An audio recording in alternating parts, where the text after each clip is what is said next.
안녕하세요. 야구야구 김영준입니다. 정말 오랜만에 찾아뵙습니다. 개인적으로 여러 일들이 있어서 영상을 만들지 못했는데요. 양해 부탁드립니다. 류현진 선수의 지난 3경기는 무척 충격적이었습니다. 류현진 선수는 8월 12일까지 첫 22경기에서 자책점이 23점, 피홈런이 10개였습니다.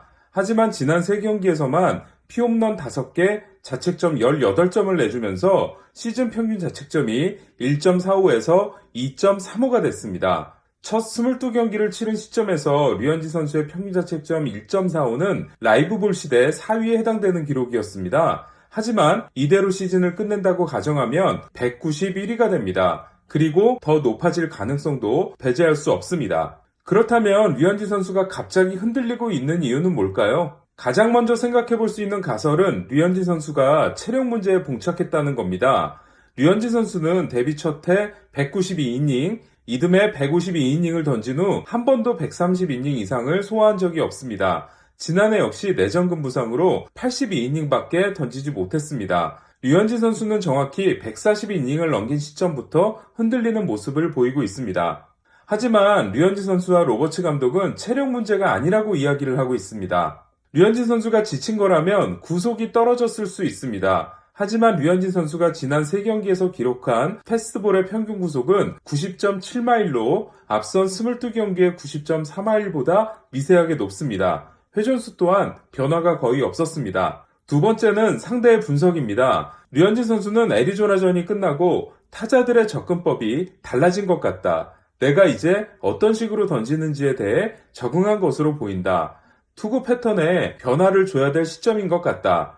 특정 상황에서 한두 구종에 의존했던 것으로 생각된다. 내 장점인 다양한 구종을 활용해야 될 것 같다라는 소감을 밝힌 바 있습니다. 그렇다면 류현진 선수가 투 스트라이크 이후에 던진 결정구들을 한번 살펴봐야 될 것 같습니다. 첫 22경기에서 류현진 선수는 투 스트라이크 이후 32%의 포심과 31%의 체인지업, 23%의 커터를 던졌습니다. 반면 지난 3경기에서는 24%의 포심과 29%의 체인지업, 23%의 커터, 그리고 역시 23%의 커브를 던졌습니다. 커브가 10%에서 23%로 늘고 투심의 구사율이 4%에서 1%로 줄기는 했지만 쏠림 현상이 일어났다고 보기는 어려울 것 같습니다. 그렇다면 무엇이 문제였을까요? 류현진 선수의 문제는 바로 주무기, 체인지업에서 일어났습니다. 첫 22경기에서 류현진 선수의 체인지업 피안타율은 1할 6푼 8리로 나머지 구종을 합친 2할 5푼 2리보다 8푼 4리가 낮았습니다. 반면 지난 3경기에서의 체인지업 피안타율은 4할에 달함으로써 나머지 구종을 합친 3할 5푼 4리보다도 4푼 6리가 높았습니다. 같은 기간 패스트볼과 체인지업의 구속차는 11.1마일에서 평균 9.9마일로 줄었는데요.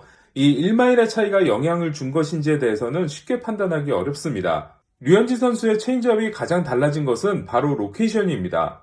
첫 22경기에서 류현진 선수의 체인지업 로케이션은 더 완벽할 수 없을 정도였습니다.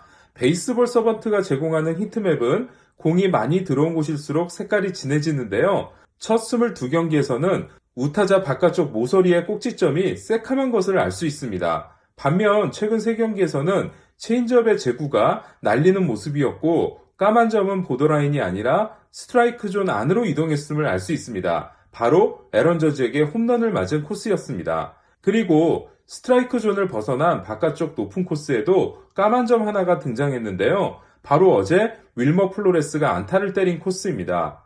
체인지업을 전처럼 철저하게 제구를 하고 있지 못하다 보니까 타자들이 체인지업을 공략했을 때 평균 타구 속도 또한 82.2마일에서 87.2마일로 5마일이 늘었고요. 발사각도 또한 평균 3.8도에서 16.7도로 높아졌습니다. 특히 발사각도의 상승이 결정적입니다. 어제 애리조나의 타자들은 류현진 선수의 바깥쪽 체인지업을 철저하게 밀어치는 전략을 택했는데요. 과거에도 그러지 않았던 것은 아닙니다. 하지만 무려 29개의 땅볼 아웃을 만들어냈던 앞선 2경기에서는 체인지업의 제구가 워낙 완벽했기 때문에 노려쳐도 땅볼에 그쳤던 반면 이번 경기에서는 제구가 완벽하지 못했기 때문에 안타로 연결되는 경우가 많았습니다. 어제 류현진 선수의 전략은 나쁘지 않았습니다. 커브를 많이 쓰고 몸쪽 승부의 비중을 높인 거였는데요. 하지만 로카스트로와의 승부에서 삼진이 될 수 있었던 몸쪽 공이 스트라이크 판정을 못 받고 또한 못 맞는 공을 허용한 후부터는 몸쪽 승부를 포기해버린 부분이 아쉬웠습니다. 체인지업의 제구는 왜 흔들리고 있는 걸까요? 체력적인 문제일 수도 있고 메카닉이 일시적으로 흔들린 것일 수도 있습니다. 과연 류현진 선수는 이 위기를 이겨낼 수 있을까요? 오는 목요일 콜로라도와의 홈 경기에서 지켜봐야 될 것 같습니다. 오늘은 여기까지입니다. 김영준의 야구야구